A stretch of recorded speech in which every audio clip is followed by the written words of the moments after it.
Assalamualaikum warahmatullahi wabarakatuh. Kembali lagi di PKN TV.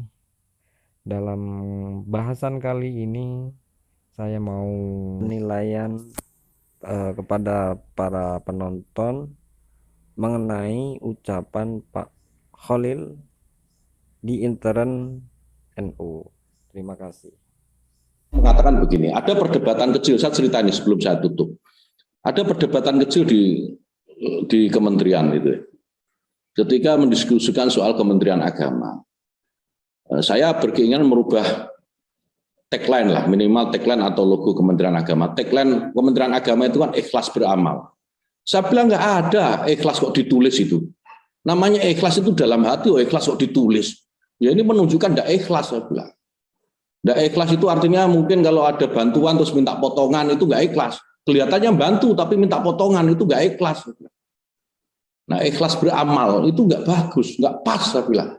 Nah ini ada perdebatan kecil, kemudian berkembang perdebatan ini menjadi sejarah asal-usul Kementerian Agama. Ada yang bilang nih salah satu staf, loh nggak bisa, Kementerian Agama ini kan hadiah negara untuk umat Islam. Karena waktu itu perdebatannya bergeser bahwa kementerian ini harus menjadi kementerian semua agama, melindungi semua umat beragama. Ada yang tidak setuju, kementerian ini harus kementerian agama Islam. Karena kementerian agama itu adalah hadiah negara untuk umat Islam. Saya bantah, bukan.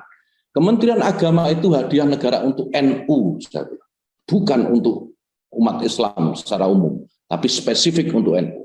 Nah, jadi wajar kalau sekarang NU itu memanfaatkan banyak peluang yang ada di Kementerian Agama, hadiahnya untuk NU. Kenapa begitu? Kementerian Agama itu muncul karena pencoretan 7 kata dalam Piagam Jakarta. Yang mengusulkan itu menjadi juru damai atas pencoretan itu Bapak Hasbullah, Wasis Jamiah Nahdlatul Ulama. Kemudian lahir Kementerian Agama karena itu. Nah, wajar sekarang kalau kita minta dirjen pesantren, kemudian kita banyak mengafirmasi pesantren gitu ya, dan santri juga Jamiah Nahdlatul Ulama, saya kira wajar-wajar saja. Wajar-wajar saja itu, tidak ada yang salah. Nah, ada lagi yang protes loh, tapi kenapa itu kok mengafirmasi juga Kristen, Katolik, Hindu, Buddha? Saya bilang, NU itu banyak besar. NU itu banyak umatnya, jamaahnya banyak dan besar secara fisik badannya. Dan orang yang besar itu selalu cenderung melindungi yang lemah, melindungi yang kecil.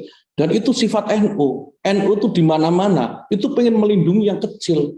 Jadi kalau sekarang Kementerian Agama menjadi kementerian semua agama, itu bukan menghilangkan ke-NU-annya, tapi justru menegaskan ke-NU-annya.